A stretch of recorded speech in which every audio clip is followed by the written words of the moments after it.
بسم الله والصلاة والسلام على رسول الله.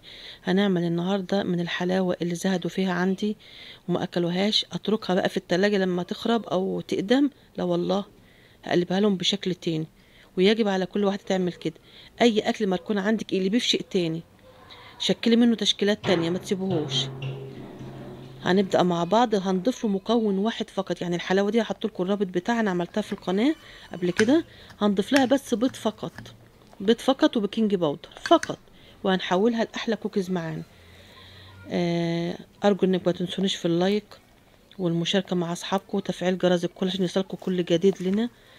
ولو عجبكم محتوانا اعملوا لنا دعاية، شاركوه مع أصدقائكم وأحبابكم حتى القناة تكبر يا جماعة، تكبر لكم وبكم، وتكبر عيلتي الكبيرة ديت بكم. طبعا انا هفضل حطات البيض، هفضل اعمل اقلب في ايديا. كل ما اقلب فيه كده بايديا، مش اعجنه عجن، لا انا يعني بمزج المكونات. كل ما تمزجي المكونات تحس ان بدأت تشد معاكي. ما اضفنا سمنه ولا اضفنا زيت ولا اضفنا اي شيء ولا سكر، لان الحلاوه الطحينيه فيها كل شيء. دي حلاوه صحيه مناسبه لمرضى السكر وللكيتو وجميع انواع الرجيمات والاكل الصحي. احنا في القناه بنعملش الا اكل صحي. طبعا ضفت لها البيكنج باودر هنا. طبعا كنت عاملاها شويه بالكاكاو، فالكاكاو طغى على اللون، لكن ممكن تكون عندكم حلاوه بلون واحد هيطلع اللون مختلف يعني.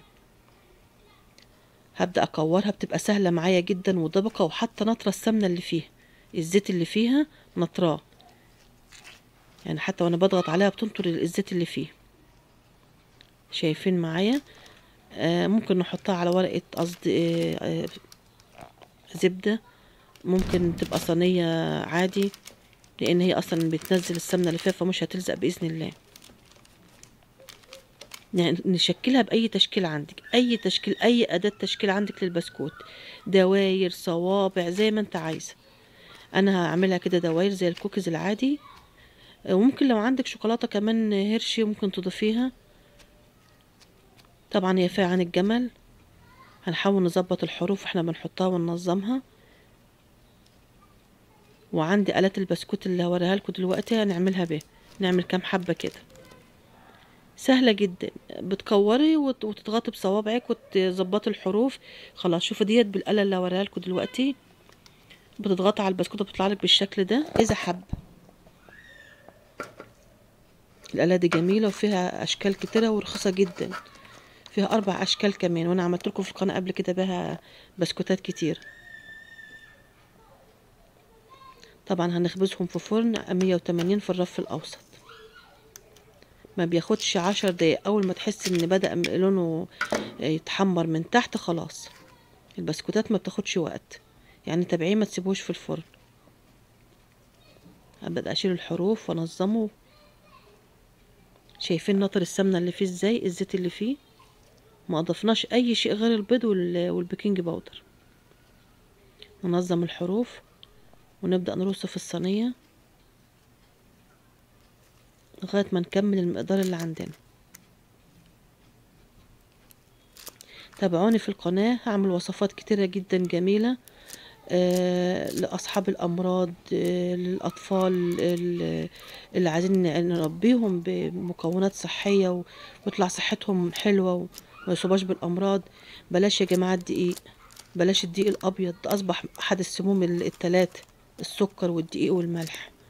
انتوا عارفين ان القمح دلوقتي معدل وراثيا، واسمعوا دكاترة كتير بيتكلموا عنه.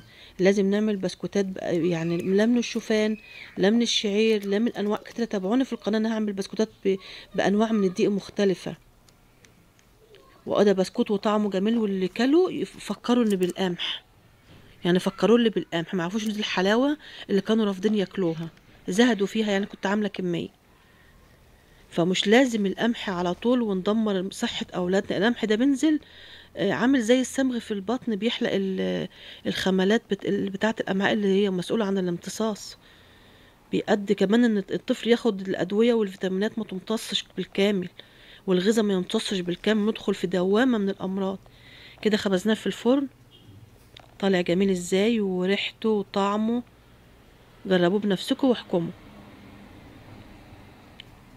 جميل جدا ومناسب للأطفال. شايفين طبعا اللون ده علشان الكاكاو اللي كانت في الحلاوة. طعمه روعة روعة. عين الجمل كمان، والواحد بياكله كده ويقرقش تحت اسنانه. رائع رائع، مقرمش وجميل جدا.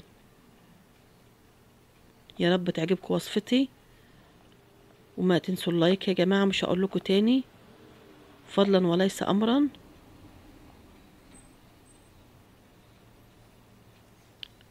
ابن دلوقتي بيكسر لكم قطعة عشان يوريكم من جوه شكله عامل ازاي، مقرمش ازاي وهش وجميل جدا، عجبه جدا.